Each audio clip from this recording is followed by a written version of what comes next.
काली अंधेरी रात, -40 डिग्री तापमान, एक एक सांस लेना भारी, और तभी अचानक आसमान से हजारों गोलियां बरसने लगी। ऐसे में पीछे हटने का मतलब मौत, आगे बढ़ने का मतलब भी मौत। फिर भी 22 साल का एक नौजवान पहाड़ों के घमंड को चीरकर दुश्मन पर चढ़ाई करने के दौरान सिर्फ एक बात कहता रहा था, ये दिल मांगे मोर। ये कहानी है कारगिल की। 19 फरवरी 1999 की बात है। दुनिया की नजरें भारत और पाकिस्तान पर टिकी थी। भारत के तत्कालीन प्रधानमंत्री अटल बिहारी वाजपेयी सदाए सरहद बस यात्रा के जरिए लाहौर पहुंचे थे। तत्कालीन पाकिस्तानी प्रधानमंत्री नवाज शरीफ ने उनका स्वागत किया। इसके बाद 21 फरवरी 1999 को दोनों प्रधानमंत्रियों ने लाहौर डिक्लेरेशन पर दस्तखत किए। ये समझौता शांति और द्विपक्षीय संबंधों को सुधारने के लिए हुआ था। ये वो दौर था जब भारत और पाकिस्तान दोनों ही अपने अपने परमाणु बमों का प्रदर्शन दुनिया के सामने कर चुके थे। बड़े बड़े देशों को डर था कि अगर इन दोनों पड़ोसियों में फिर से जंग हुई तो अंजाम बेहद खौफनाक होगा। इसी अंतर्राष्ट्रीय तनाव को कम करने के लिए दोनों देश करीब आ रहे थे। शांति की कोशिश से लग रहा था कि अब सब ठीक हो जाएगा, लेकिन जमीन पर हकीकत कुछ और ही थी। दोनों मुल्कों के बीच ऐसी पुरानी खाई है जिसे पाटना किसी भी समझौते के लिए आज भी नामुमकिन है, और वो है कश्मीर। कश्मीर का झगड़ा 1947 से चला आ रहा है। 1971 की जंग में पाकिस्तान की हार के बाद शिमला समझौता हुआ था, जिसमें तय हुआ था कि दोनों देश नियंत्रण रेखा का सम्मान करेंगे और हथियार नहीं उठाएंगे। कारगिल और द्रास में सर्दियां इतनी खतरनाक होती हैं कि तापमान 0 से 48 डिग्री नीचे चला जाता है। इसलिए दोनों देशों ने अलिखित नियम बनाया था कि सर्दियों में ऊंची चौकियों को खाली कर दिया जाएगा। यही वो नियम था जिसका पाकिस्तान ने बहुत ही कायराना तरीके से फायदा उठाया। पाकिस्तान के सेना प्रमुख जनरल परवेज मुशर्रफ ने सर्दियों में खाली पड़ी चौकियों पर कब्जे की साजिश रची। इस खतरनाक मंसूबे का नाम ऑपरेशन बद्र रखा गया। मुशर्रफ की साजिश इतनी खुफिया थी कि पाकिस्तान के प्रधानमंत्री नवाज शरीफ को भी इसकी कोई जानकारी नहीं दी गई। पाकिस्तानी वायुसेना और नौसेना भी इस धोखे से बिल्कुल अनजान थी। पाकिस्तान के दुस्साहस के 3 बड़े सामरिक मकसद थे। पहला, श्रीनगर से लेह जाने वाले हाईवे NH-1A पर अपनी पकड़ मजबूत करना। ये हाईवे कश्मीर घाटी को लद्दाख से जोड़ने वाला इकलौता प्रमुख रास्ता है। मुशर्रफ चाहते थे कि पहाड़ों की ऊंचाई पर बैठकर इस हाईवे को तोपों की जद में ले लिया जाए। ऐसा होने पर लद्दाख तक भारतीय सेना की रसद पहुंचना नामुमकिन हो जाता। दूसरा मकसद, सियाचिन ग्लेशियर को बाकी देश से अलग थलग करना था। पाकिस्तान जानता था कि अगर लेह का रास्ता कट गया तो सियाचिन में -50 डिग्री में बैठे भारतीय जवानों तक मदद नहीं पहुंच पाएगी। ऐसा होने पर भारत को सियाचिन खाली करने पर मजबूर होना पड़ता। तीसरा मकसद था कश्मीर के मुद्दे को दुनिया के सामने दोबारा सुलगाना। पाकिस्तान को गुमान था कि परमाणु बम के डर से भारत कोई बड़ा पलटवार नहीं करेगा। इसी गलतफहमी में पाकिस्तानी सेना के नियमित जवानों ने मुजाहिदीन का भेष बदला और LOC पार कर ली। उन्होंने 100 किलोमीटर से भी लंबे इलाके में द्रास, कारगिल और बटालिक की खाली चौकियों पर अपना बेस बना लिया। इन दुर्गम चोटियों पर दुश्मन कंक्रीट के बंकर बना रहा था और भारत की खुफिया एजेंसियों को भनक तक नहीं लगी। ये ऐसा रणनीतिक विश्वासघात था जिसने भारतीय सेना को अचंभे में डाल दिया। इसका खुलासा 3 मई 1999 को हुआ, जब ताशी नामग्याल नाम का एक स्थानीय चरवाहा अपनी खोई हुई गाय ढूंढने पहाड़ों की तरफ गया। तभी वहां उसे कुछ अजीब सी हलचल दिखी। ताशी ने दूरबीन से देखा कि बर्फ के बीच पठानी सूट पहने कुछ हथियारबंद लोग बंकर खोद रहे हैं। उनके हाव भाव देखकर ताशी फौरन समझ गया कि ये लोग भारत के जवान नहीं हैं। उसने तुरंत नीचे आकर भारतीय सेना को इस खतरे की खबर दी। सेना फौरन हरकत में आई और खतरे का पता लगाने के लिए अलग अलग सेक्टर्स में गश्ती दल रवाना किए गए। काकसार सेक्टर में 14,000 फीट की ऊंचाई पर बजरंग पोस्ट की निगरानी का जिम्मा कैप्टन सौरभ कालिया को मिला। महज 22 साल के इस युवा अफसर ने कुछ महीने पहले ही सेना की वर्दी पहनी थी। वो 5 जवानों के साथ बजरंग पोस्ट की तरफ आगे बढ़े। 15 मई को जब उनका गश्ती दल वहां पहुंचा तो घात लगाए बैठे पाकिस्तानी सैनिकों ने गोलीबारी शुरू कर दी। कैप्टन कालिया और उनके साथियों ने सीमित हथियारों के साथ डटकर मुकाबला किया। जब तक पीछे से मदद पहुंचती, दुश्मनों की भारी तादाद ने उन्हें चारों तरफ से घेर लिया और सभी को बंदी बना लिया। इससे एक बात साफ हो चुकी थी कि हिमालय की चोटियों पर बैठे लोग कोई आम घुसपैठिए नहीं है। ये कोई छुटपुट आतंकी हमला नहीं था। दो परमाणु संपन्न देशों के बीच का पूर्ण युद्ध था। अब भारत की बंदूकें खामोश नहीं रहने वाली थी। भारत ने तय कर लिया था कि दुश्मन को उसी की जुबान में करारा जवाब दिया जाएगा। लेकिन लड़ाई मैदान में नहीं बल्कि 18,000 फीट की ऊंचाई पर मौजूद बर्फीली चोटियों पर होनी। इतनी ऊंचाई पर लड़ना मौत को सामने से दावत देने जैसा था। पहाड़ों पर लड़ाई की सबसे मुश्किल बात यह है कि नीचे से ऊपर हमला करना सबसे बड़ा जोखिम होता है। दुश्मन पहाड़ की चोटी पर मजबूत कंक्रीट के बंकरों में छुपकर बैठा हुआ था। वो नीचे से ऊपर आती भारतीय सेना की हर हलचल को बहुत आसानी से देख सकता था। ऊपर से जमा देने वाली ठंड थी, जहां तापमान -48 डिग्री सेल्सियस तक गिर जाता है। हवा में ऑक्सीजन इतनी कम होती है कि खाली हाथ 2 कदम चलना भी पहाड़ तोड़ने जैसा भारी काम लगता है। खड़ी चट्टानों पर भारी हथियारों के साथ चढ़ते हुए फूलती सांसें और ऊपर से गोलियों की बारिश। इन जानलेवा मुश्किलों के बीच 26 मई को भारतीय सेना ने ऑपरेशन विजय का शंखनाद किया। लद्दाख के इस बेहद मुश्किल मोर्चे की कमान मेजर जनरल मोहिंदर पुरी के नेतृत्व वाली 8 माउंटेन डिवीजन को सौंप दी गई। पैदल सेना को ऊपर चढ़ने का रास्ता चाहिए था, जो दुश्मन की गोलियों से पूरी तरह घिरा हुआ था। ऐसे में भारतीय तोपखाने ने अपना दमखम दिखाया और मैदान में उतारी गई 155 mm वाली बोफोर्स तोप। पहाड़ी युद्ध में तोपें अमूमन बहुत दूर से फायर करती हैं, लेकिन बोफोर्स ने एकदम सामने से सीधी फायरिंग करके दुश्मन के बंकरों के परखच्चे उड़ा दिए। इस अचूक गोलीबारी ने हमारे पैदल जवानों के लिए ऊपर चढ़ने का रास्ता काफी हद तक साफ कर दिया। थल सेना जब पहाड़ों पर चढ़ रही थी, उसी वक्त समुद्र में भी बड़ी हलचल शुरू हो गई। 22 मई 1999 को भारतीय नौसेना ने अपनी खामोश रणनीति ऑपरेशन तलवार शुरू कर दी। सबसे पहले वेस्टर्न फ्लीट के जहाज मुंबई से रवाना हुए। 2 दिन बाद 25 मई को नौसेना ने अरब सागर में अपनी जंगी जहाजों और पनडुब्बियों का सबसे बड़ा बेड़ा उतार दिया। हमारे युद्धपोत पाकिस्तान के कराची बंदरगाह के बेहद करीब जाकर तैनात हो गए। पाकिस्तान की पूरी अर्थव्यवस्था और सैन्य मशीनरी खाड़ी देशों से आने वाले तेल पर टिकी हुई थी। नौसेना की इस आक्रामक नाकेबंदी ने पाकिस्तान का समुद्री व्यापार और कच्चे तेल का आयात बिल्कुल ठप कर दिया। हालात इतने गंभीर हो गए कि पाकिस्तानी सेना के पास लड़ने के लिए सिर्फ 6 दिनों का ईंधन बचा था। अगले ही दिन भारत ने आसमान से भी प्रहार का प्लान बना लिया। 26 मई 1999 को भारतीय वायुसेना ने ऑपरेशन सफेद सागर शुरू किया। वायुसेना को सरकार की सख्त हिदायत थी कि किसी भी कीमत पर LOC पार नहीं करनी है। युद्ध के इतिहास में इतनी ऊंची पहाड़ों पर लड़ाकू विमानों का इस्तेमाल पहले कभी नहीं हुआ था। 18,000 फीट पर हवा बहुत पतली होती है, जिससे विमान को उड़ान भरने वाली ताकत कम मिलती है। इन प्राकृतिक रुकावटों और दुश्मन की मिसाइलों की वजह से शुरुआत में वायुसेना को भारी कीमत चुकानी पड़ी।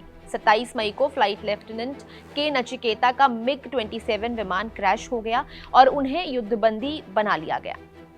उन्हें ढूंढने निकले स्क्वाड्रन लीडर अजय आहूजा का MiG-21 विमान भी दुश्मन की मिसाइल का शिकार हो गया। अगले ही दिन पाकिस्तान ने Mi-17 हेलीकॉप्टर पर हमला किया, जिसमें 4 जांबाज शहीद हो गए। शुरुआती झटकों के बाद वायुसेना ने अपनी रणनीति बदली और फिर आसमान में अत्याधुनिक मिराज 2000 विमानों की गड़गड़ाहट गूंजने लगी। इन विमानों ने लेजर गाइडेड बमों का अचूक इस्तेमाल शुरू कर दिया। सुरक्षित ऊंचाई से मुंथो ढालो और टाइगर हिल पर हुए बम धमाकों ने घुसपैठियों की कमर तोड़ दी। ये भारतीय इतिहास में लेजर हथियारों का पहला सफल प्रयोग था। आसमान से मिराज आग उगल रहे थे और समुद्र में पाकिस्तान घुटनों पर आ चुका था।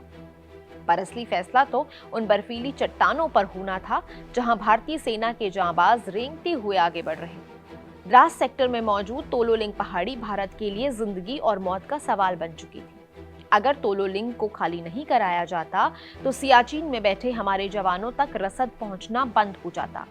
इस चोटी को जीतने की पहली जिम्मेदारी 18 ग्रेनेडियर्स को दी गई। मिशन बहुत मुश्किल था और चढ़ाई एकदम खड़ी और पत्थरों से भरी थी। दुश्मन पत्थरों की आड़ में बंकर बनाकर बैठा था और हमारे जवान बिना किसी आड़ के ऊपर चढ़ना चाहते थे। 30 मई 1999 को मेजर राजेश अधिकारी ने अपनी टुकड़ी के साथ चोटी पर चढ़ाई शुरू की। दुश्मन ऊपर से लगातार मशीन गन चला रहा था। 0 से नीचे के तापमान में मेजर राजेश अपने जवानों का हौसला बढ़ाते हुए सबसे आगे चल रहे थे। उन्होंने अपनी जान की परवाह किए बिना अपनी पलटन के साथ मिलकर दुश्मन के कई बंकर तबाह कर दिए।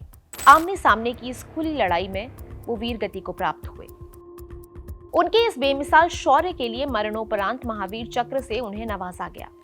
जंग जारी थी, तभी 2 और 3 जून की दरमियानी रात बड़ा बलिदान हुआ। 18 ग्रेनेडियर्स के lieutenant colonel R Vishwanathan 15,000 feet की ऊंचाई पर जवानों का नेतृत्व कर रहे थे। उन्होंने अपनी पलटन के साथ लड़ते हुए 4 दुश्मनों को ढेर कर दिया। इसी दौरान मशीन गन की गोलियां उनके निचले हिस्से में जा लगी। बहुत खून बहने के बाद भी उन्होंने पीछे हटने से इनकार कर दिया। वो लड़ते हुए देश के लिए शहीद हो गए। तोलोलिंग पर हमारे जवान अपना खून बहा रहे थे, तभी 9 जून को ऐसी घटना हुई जिसने पूरे देश को झकझोर दिया। पाकिस्तान ने 15 मई को बंदी बनाए गए कैप्टन सौरभ कालिया और उनके साथी 5 जवानों के शव भारत को सौंपे। इन जवानों के साथ 22 दिनों तक अमानवीय यातनाओं की सारी हदें पार कर दी गई थी। इस बर्बरता ने भारतीय सेना का खून खौला दिया। अब लड़ाई सिर्फ जमीन वापस लेने की नहीं बची थी, सैनिकों के दिल में बदले की आग भड़क उठी थी। इसी जोश के बीच रणनीति बदली गई और कमान राजपूताना राइफल्स को सौंपी गई। कर्नल रविंद्रनाथ के नेतृत्व में जवानों ने अंतिम प्रहार की तैयारी की। पीछे से भारतीय तोपखाने ने इतनी भारी गोलीबारी की कि दुश्मन के हौसले पस्त हो गए। इसी बीच 12 जून को पास की चोटी पर 22 साल के कैप्टन विजयंत थापर ने कमाल कर दिया। उन्होंने बेहद अहम पाकिस्तानी चौकी को जीतने में अपनी टुकड़ी के साथ बड़ी भूमिका निभाई। अगले ही दिन 13 जून 1999 को भारतीय जवानों ने तोलोलिंग टॉप पर तिरंगा फहरा दिया। इस ऐतिहासिक जीत में मेजर विवेक गुप्ता ने टुकड़ी का नेतृत्व करते हुए अपने प्राण न्यौछावर कर दिए। तोलोलिंग की जीत कारगिल युद्ध का पहला बड़ा टर्निंग पॉइंट साबित हुई। इसने सेना में नया जोश भर दिया था। लेकिन तोलोलिंग के पास ही नौल और 3 पिंपल्स नाम की चोटियां दुश्मन के कब्जे में थी। यहाँ कैप्टन विजयंत थापर लगातार लड़ रहे थे, जिन्हें सब प्यार से रॉबिन बुलाते थे। विजयंत अपने परिवार की चौथी पीढ़ी के सैन्य अफसर थे और कुछ वक्त पहले ही सेना में आए थे। 28 और 29 जून की रात उन्हें नौल पर हमले का आदेश मिला। रात में चांद पूरा निकला, इसलिए दुश्मन उन्हें आसानी से देख पा रहा था। गोलियों की बौछार के बीच विजयंत महज 15 मीटर की दूरी से लड़ रहे थे। इसी दौरान उन्हें कई गोलियां लगी और वो अपने साथी नाइक तिलक सिंह की बाहों में गिरते हुए शहीद हो गए। उनके बलिदान के तुरंत बाद जवानों ने नौल पर अपना कब्जा जमा लिया। जंग में जाने से पहले कैप्टन विजयंत ने अपने माता पिता को बहुत भावुक खत लिखा था। उन्होंने लिखा था कि जब आपको ये खत मिलेगा, मैं आसमान से आपको देख रहा हूँगा। मुझे कोई पछतावा नहीं है। अगर मैं फिर से इंसान बनूंगा तो सेना में ही जाऊंगा और देश के लिए लड़ूंगा। उन्होंने इस खत में कुपवाड़ा की 6 साल की अनाथ कश्मीरी बच्ची रुखसाना का भी जिक्र किया था। आतंकवादियों ने रुखसाना के पिता को मार दिया था और विजयंत अक्सर उसकी देखभाल करते थे। विजयंत ने अपने माता पिता से गुजारिश की थी कि वो हर महीने रुखसाना को पैसे भेजते रहें। आज भी उनके पिता कर्नल वीएन थापर द्रास जाते हैं और अपने बेटे का वो अमर वादा निभाते हैं। तोलोलिंग और नौल की जीत ने आगे का रास्ता दिखा दिया था, लेकिन अब सामने द्रास सेक्टर की सबसे ऊंची चोटी टाइगर हिल खड़ी थी, जहां दुश्मन बेहद मजबूती से जमा हुआ था। इसे जीते बिना कारगिल की जंग जीतना मुमकिन नहीं था, क्योंकि यहां से दुश्मन हमारे हर कदम को देख रहा था। 18 ग्रेनेडियर्स की घातक प्लाटून को इस मुश्किल काम को मुमकिन करने का जिम्मा सौंपा गया। लेफ्टिनेंट बलवान सिंह अपनी घातक प्लाटून को साथ लेकर सबसे कठिन और खतरनाक उत्तर पूर्वी छोर से आगे बढ़े। इस रास्ते पर एकदम खड़ी चढ़ाई थी, जो बर्फ से ढका और खाइयों से भरा हुआ था, इसलिए दुश्मन को उम्मीद नहीं थी कि कोई यहां से आ सकता है।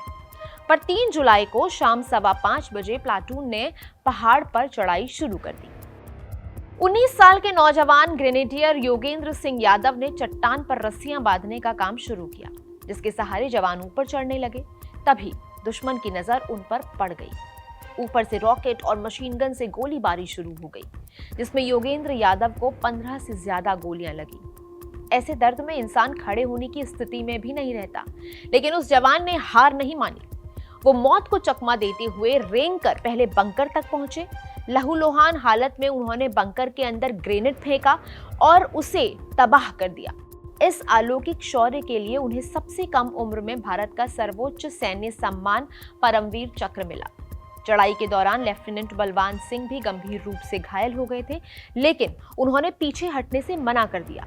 उन्होंने रस्सियों की मदद से चोटी पर पहुंचकर दुश्मन को चौंका दिया और अकेले ही 4 पाकिस्तानी सैनिकों को मार गिराया। इस वीरता के लिए उन्हें महावीर चक्र से सम्मानित किया गया।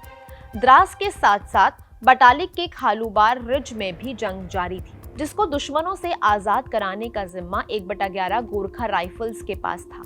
2 और 3 जून की रात 24 साल के कैप्टन मनोज कुमार पांडे अपनी प्लाटून के साथ चोटी की तरफ बढ़े। चढ़ाई का रास्ता बहुत तंग और जानलेवा था। मंजिल के करीब पहुंचते ही दुश्मन ने भारी गोलीबारी शुरू कर दी। कैप्टन मनोज ने अपने जवानों को सुरक्षित जगह भेजा और खुद दुश्मन की बंकरों की तरफ निकल पड़े। उनके कंधे और पैर में गोलियां लग चुकी थी, फिर भी उनके कदम नहीं रुके। उन्होंने एक एक करके दुश्मन के 4 बंकरों को तबाह किया और कई घुसपैठियों को मौत के घाट उतार दिया। माथे पर गोली लगने से पहले उन्होंने अपने साथियों को नेपाली में आदेश दिया था, ना छोड़नू, यानी किसी को छोड़ना मत। अपने युवा अधिकारी को शहीद होते देख गोरखा सैनिकों का गुस्सा 7वें आसमान पर पहुंच गया। उन्होंने अपनी पारंपरिक खुखरी निकाली और पाकिस्तानी सैनिकों पर टूट पड़े। खुखरी का मतलब होता है एक छोटी सी तलवार। इस आमने सामने की खूनी झड़प से पाकिस्तानी सेना के होश उड़ गए और वो जान बचाकर भाग खड़े हुए। 6 जुलाई को खालूबार चोटी पर तिरंगा फहराया गया। कैप्टन मनोज ने अपनी डायरी में लिखा था कि कुछ लक्ष्य इतने महान होते हैं कि उनके लिए जान देना भी गौरव की बात है। उनकी इस असीम वीरता के लिए मरणोपरांत परमवीर चक्र से उन्हें नवाजा गया। उधर द्रास की मुश्को घाटी के पॉइंट 4875 पर भी चढ़ाई चल रही थी, जहां कैप्टन विक्रम बत्रा अपनी पलटन के साथ मोर्चा संभाले हुए थे। उनका कोड नेम था शेरशाह। पाकिस्तानी सेना कैप्टन बत्रा से खौफ खाए हुए थी, क्योंकि इससे पहले उन्होंने 20 जून को पॉइंट 5140 फतह कर लिया था। इस जीत के बाद उनका विजय संदेश ये दिल मांगे मोर दिल्ली तक गूंज रहा था। कैप्टन बत्रा को तेज बुखार था और वो थकान से चूर थे, फिर भी उन्होंने अपनी टुकड़ी के साथ चोटी पर जाने की जिद की। 7 जुलाई की सुबह दुश्मन के बंकरों से गोलियों की बरसात हो रही थी। कैप्टन बत्रा दुर्गा माता की जय का नारा लगाते हुए निडरता से आगे बढ़े और आमने सामने की लड़ाई में 5 दुश्मनों को ढेर कर दिया। तभी उनके जूनियर अफसर लेफ्टिनेंट नवीन नागप्पा धमाके में बुरी तरह घायल हो गए। कैप्टन बत्रा उन्हें सुरक्षित बाहर निकालने के लिए फौरन आगे आए। इसी दौरान दुश्मन के स्नाइपर की गोली उनके सीने में लगी। देश का वो शेर मातृभूमि के लिए कुर्बान हो गया। आज इस चोटी को उनके सम्मान में बत्रा टॉप कहा जाता है। उन्हें भी मरणोपरांत परमवीर चक्र दिया गया। इसी पॉइंट के दूसरे हिस्से एरिया फ्लैट टॉप पर 13 जम्मू कश्मीर राइफल्स के राइफलमैन संजय कुमार भी अकल्पनीय शौर्य दिखा रहे थे। दुश्मन के बंकर से लगातार गोलियां बरस रही थी। संजय कुमार अपनी जान की परवाह किए बिना अकेले ही चट्टान पर रेंगते हुए आगे बढ़े। उनके सीने और हाथ में 2 गोलियां लग चुकी थीं और वो खून से लथपथ हो गए। इसके बावजूद उन्होंने मेडिकल मदद लेने से मना कर दिया। वो सीधे बंकर में घुसे और हाथापाई में 3 दुश्मनों को मार गिराया। फिर उन्होंने भागते हुए पाकिस्तानी सैनिकों की ही मशीन गन छीन ली और उन्हीं पर गोलियां बरसा दी।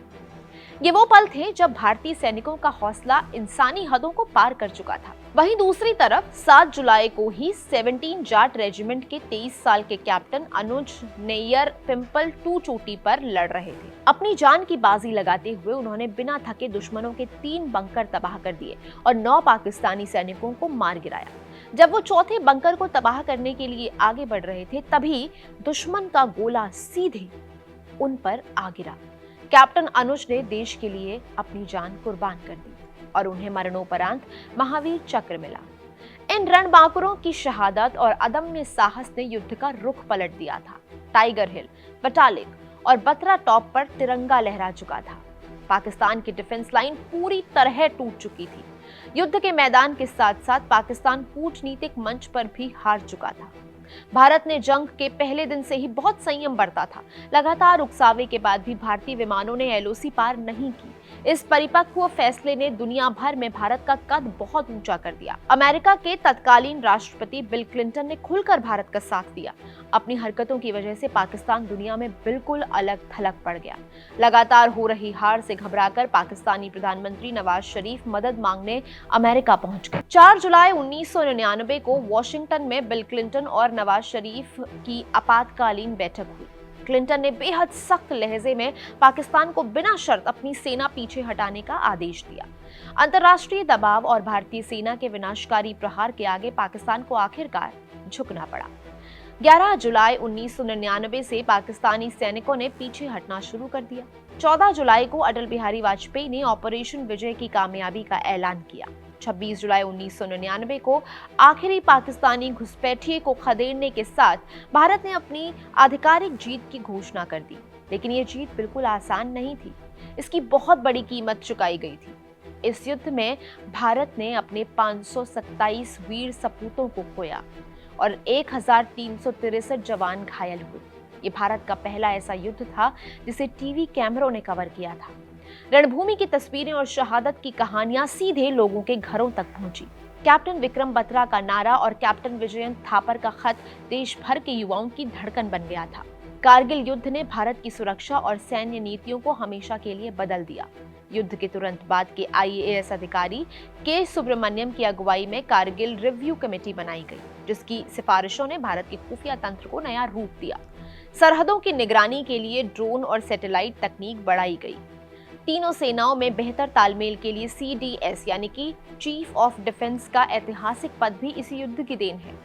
आज भी द्रास का कारगिल वॉर मेमोरियल उन वीरों की अमर गाथा सुनाता है। वहां बलुआ पत्थर की दीवारों पर 527 शहीदों के नाम सुनहरे अक्षरों में दर्ज हैं। मेमोरियल के दरवाजे पर मशहूर कवि हरिवंश राय बच्चन की कविता अग्निपथ उकेरी गई है। वृक्ष हो भले खड़े, हो घने हो बड़े, एक पत्र छां भी, मांग मत, अग्निपथ अग्निपथ। तू न थकेगा कभी, तू न थमेगा कभी, तू न मुड़ेगा कभी, कर शपथ, अग्निपथ अग्निपथ। ये पंक्तियां हर हिंदुस्तानी को याद दिलाती हैं कि कारगिल की जीत कितनी कीमती है। हमारे शूरवीरों ने अपना लहू देकर शून्य से नीचे तापमान में भी तिरंगे की आन बान और शान को झुकने नहीं दिया। आज के अनकही में इतना ही।